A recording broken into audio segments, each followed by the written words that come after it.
Alright guys, back for another video today. We're going to talk a little bit about some blade work, some things that you can do to protect yourself, protect your family. Once again, always remember, always self-defense. Never offense, always defense, okay? So now that you guys know that, this isn't a video saying, oh, you should go out and look for people. No. In a situation, right, where you are in a life and death situation, right? Someone is hunting you down or trying to enter your home, right? You don't have enough time to get your gun or your bow, in my case.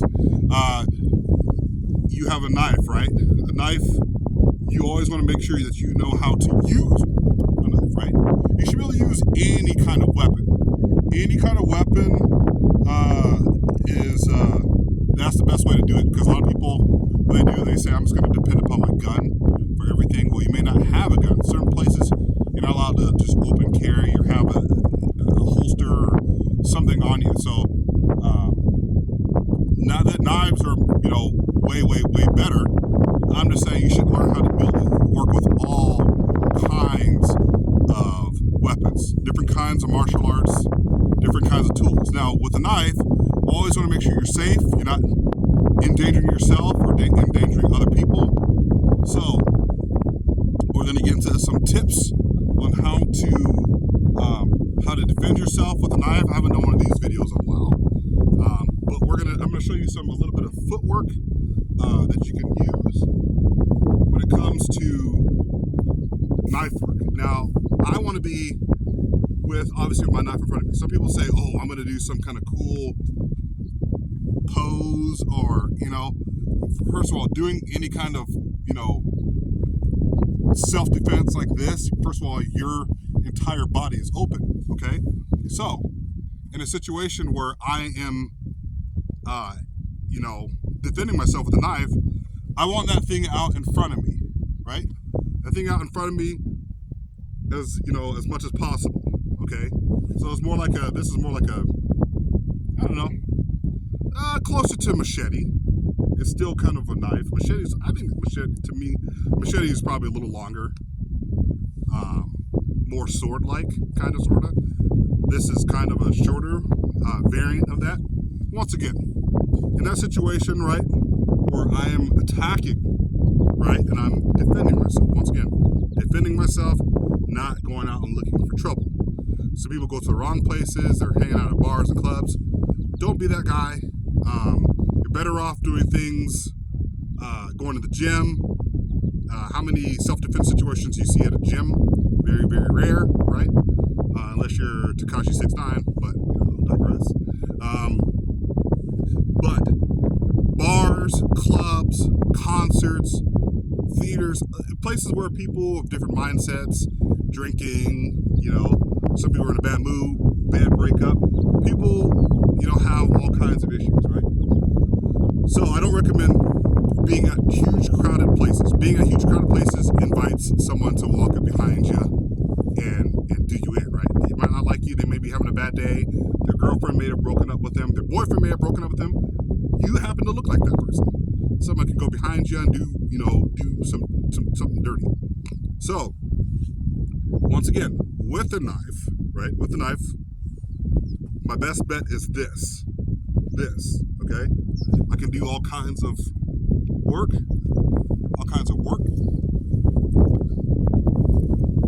right? And, and in that situation too as well, you want to be able to, I'm fishing, okay? So as I'm moving, I'm keeping myself, once again, one hand here to protect my throat, right, from someone. Because even if someone's not carrying a knife, once again, I'll put my blade down safely.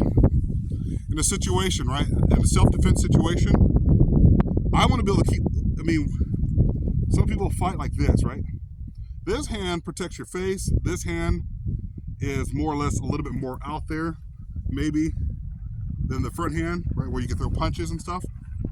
It's kind of the same thing with a knife. With a knife, once again,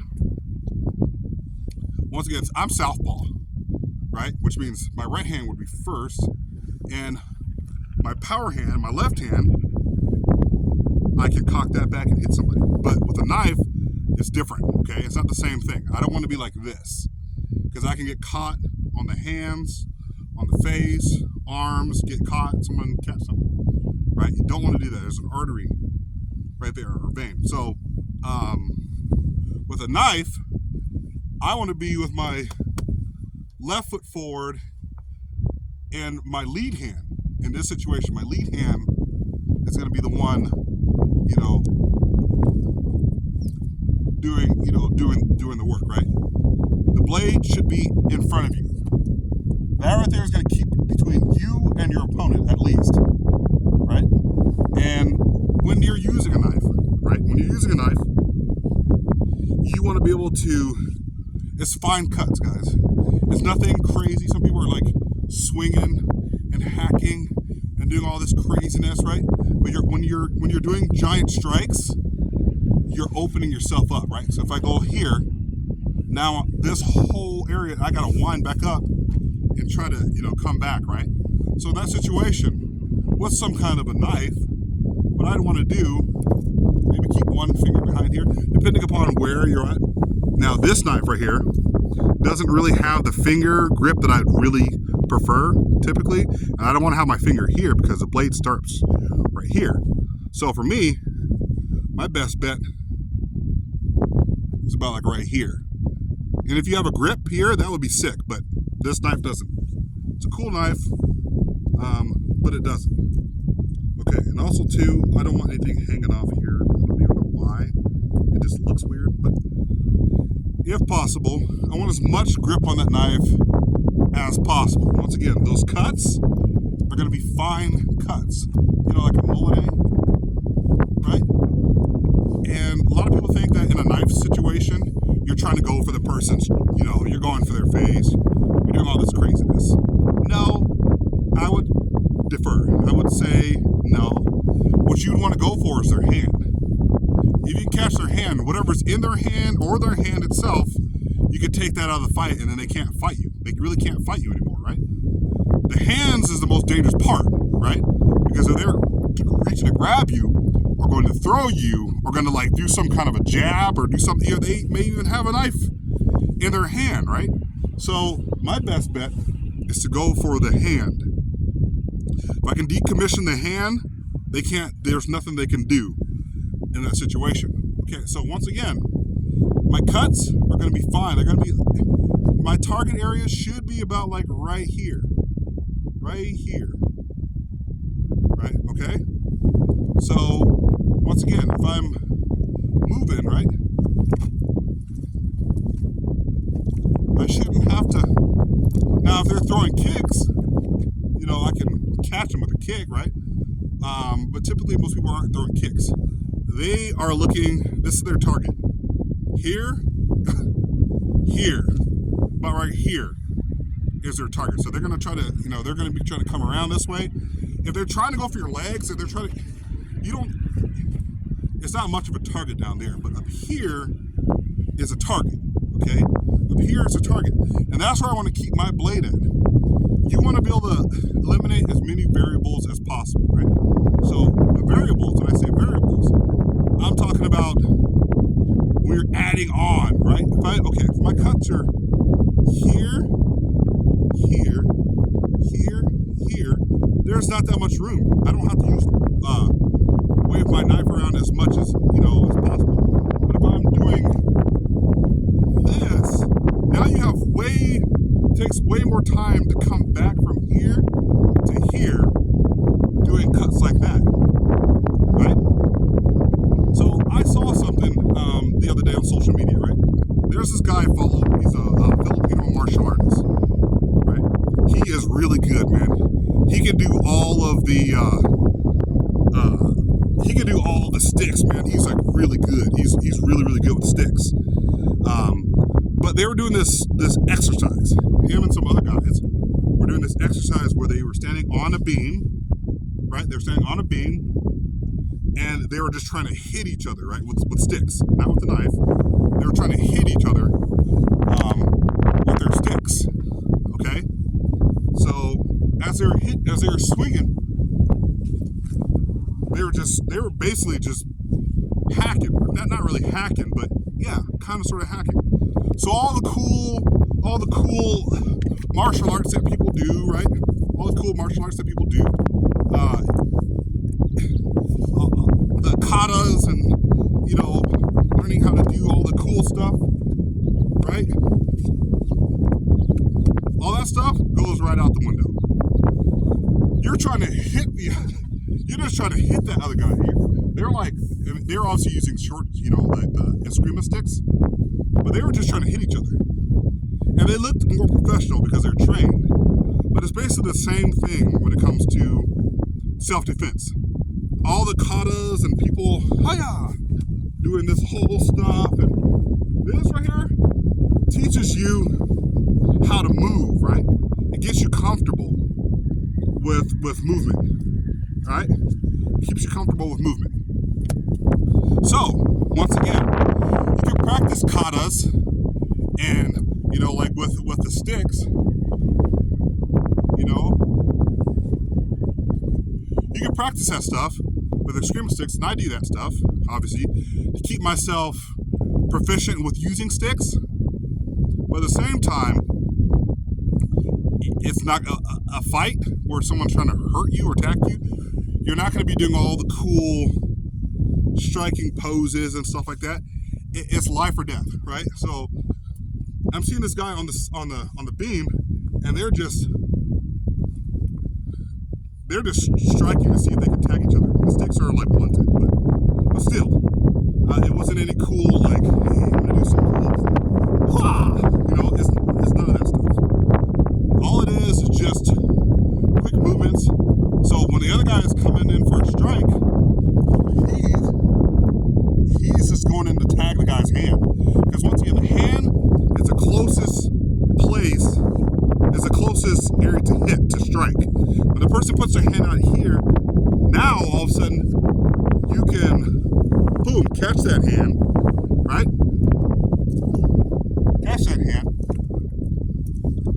right? But you don't need to be doing a bunch of like crazy movements where your arms over here and then over here, because then now you're open for strikes.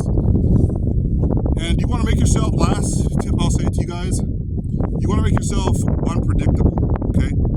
Unpredictable means when you're moving that blade around, you're not doing this. Some people will do this. And once you do this, boom, he's already got you. So you don't want to be doing the exact same movement all the time. Fishing, I call it fishing. But don't be doing the same exact movement all the time. Some people do this.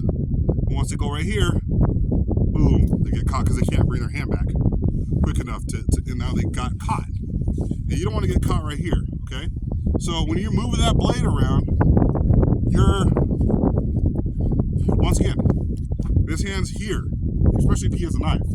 If he catches me, right, with this knife, right, my hand is at least here to catch that knife, right? Even if it's better here than on my throat or somewhere or across my face where now I'm bleeding, I can't see, right?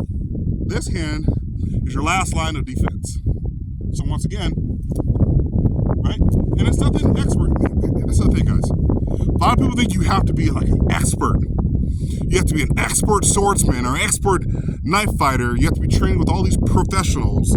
No. You need to be able to be proficient with where you're at.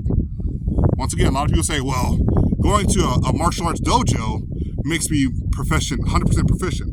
Not necessarily. Once again, you're training with other people who are training in the same art form as you. The guy on the street, untrained, right? Typically people who are like looking for fights and looking to hurt people are not the ones that are going to the gym and say, hey, I'm a black belt in jiu-jitsu, or I'm a black belt in taekwondo, or I'm a black belt in ninjutsu. They're not the ones going out there looking for fights. Crazy, drunk, belligerent idiots are the ones that are going out there looking for fights. So can you learn like 2 black belts rolling around on the ground? Is that good? Sure, 100% is good, right? Now you know exactly what to do in that situation, right? But an untrained person isn't going to be like, okay, I'm going to get on the ground and I'm going to scoot towards you. Like, what they do in jiu-jitsu. Now, I'm not bagging on jiu-jitsu. A lot of you guys are going to get upset. I'm not bagging on jiu-jitsu. What I'm saying is the average person isn't going to wait for you to get on the ground. All right, you're going to mount me. Okay, I'm going to do side control. Oh, wait. You're going to, it's not that way. A realistic scenario is where that bad guy, whoever's coming after you, he is like swinging for the hills. Have you guys seen those videos in the Philippines where the two people are fighting and they're just swinging, right? They're swinging for the hills. They're just trying to catch each other. That's how a realistic fight is. Two people rolling around on the floor. Sure, you might be a black belt in jiu-jitsu and you get to put someone in a choke, right? Say you're choking somebody out, right? You're a black belt in jiu-jitsu, you're choking someone out at a bar. First of all, you shouldn't be at a bar, number one. Number two, as you're choking him out, right? As you're choking the guy out, now his buddy comes up behind you and starts curb stomping your face into the ground. So once again, jiu-jitsu is good for a one-on-one. Well, if you can get him around, you can choke him out, or you can do something, or subdue him, rear naked choke, arm bar, kimura, right, all those fancy moves that people learn in martial arts. Great. But once again, the real world states that, hey, fight typically isn't like that. If you're at a bar and you're choking somebody out, his buddy sees that, or someone else sees you choking somebody out. They don't know what's happening. They may come up behind you with a glass bottle and just bam, smash right over almost kill you, catch you with a jagged bottle. So once again, the real world states a little different than a dojo where everybody's on the same sheet. All right, you're gonna choke you out. Okay, you're gonna choke me out. That's how that works. Real life states, hey, that guy whips out a knife and he's ready to do you in. Can you stop him, right? Can you stop him from doing you in, right? In a self-defense scenario. Once again, I gave you guys some tips on how to use a knife. And once again, lastly, the cuts aren't, it doesn't have to be insane, extreme cuts. Your line of sight is about right here. And if he's swinging over here, you step over here, right? And you catch that arm. Or if he's coming over from this side, right? You can catch that arm that way, right? Short parries, quick blade work is what's going to get you. Is what, you're going for him right here. He's swinging over here and over there, and he's trying to catch you, right? You can just catch that. Like, these things are sharp, okay? You catch somebody with a sharp blade, they're going to reel, right? They're going to, at least blood, it's going to be reeling. So in those scenarios, you don't need a lot. Like a lot of people think you need a lot of power. With sticks, yes. With a blade, not as much power as you think you need. Some people think, oh, I need maximum power. No, you just need quick cuts. Quick cuts.